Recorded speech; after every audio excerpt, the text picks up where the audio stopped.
प्रदेश एक ऐसा राज्य जो अब केवल भारत का सबसे बड़ा राज्य नहीं बल्कि दुनिया के सबसे बड़े निवेशकों की पहली पसंद बनने की ओर तेजी से बढ़ रहा है। और इस बदलाव की पटकथा इस वक्त लिखी जा रही है जापान की राजधानी टोक्यो में। मुख्यमंत्री योगी आदित्यनाथ ने अपने जापान दौरे के पहले ही दिन एक ऐसी रणनीतिक शुरुआत की जिसने वैश्विक निवेश जगत का ध्यान उत्तर प्रदेश की ओर खींच लिया है।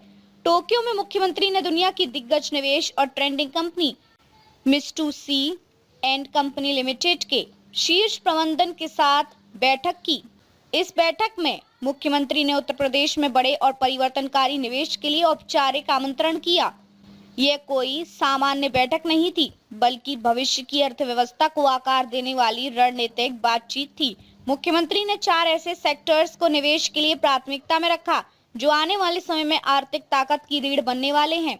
सबसे पहले नवीकरणीय ऊर्जा, solar energy, bio energy, green hydrogen और ऊर्जा भंडारण जैसे क्षेत्रों में उत्तर प्रदेश को वैश्विक केंद्र बनाने की रणनीति प्रस्तुत की गई।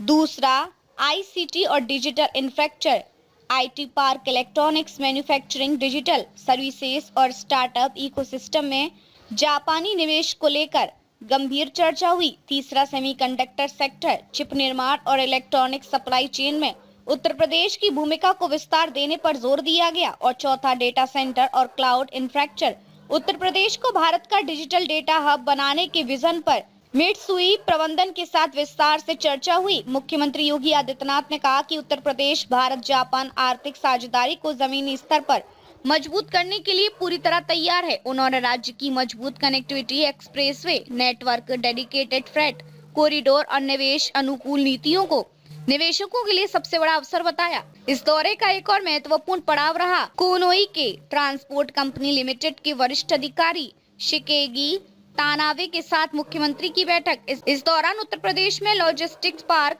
वेयर हाउसिंग और मल्टी मॉडल ट्रांसपोर्ट नेटवर्क में निवेश पर चर्चा हुई। साथ ही मुख्यमंत्री ने कोनोइके को उत्तर प्रदेश के मेडिकल डिवाइस पार्क में मेडिकल उपकरण निर्माण यूनिट स्थापित करने का भी न्योता दिया। टोक्यो में मुख्यमंत्री का भव्य स्वागत हुआ और उन्होंने भारत और जापान के सांस्कृतिक और आर्थिक संबंधों को नई ऊंचाई देने का संकल्प दोहराया। मुख्यमंत्री का विजन स्पष्ट है, उत्तर प्रदेश को केवल भारत का ग्रोथ इंजन नहीं बल्कि वैश्विक निवेश और नवाचार का केंद्र बनाना। अब सबसे बड़ा सवाल, क्या जापान की यह साझेदारी उत्तर प्रदेश को $1 ट्रिलियन अर्थव्यवस्था के लक्ष्य तक पहुंचाने में गेम चेंजर साबित होगी?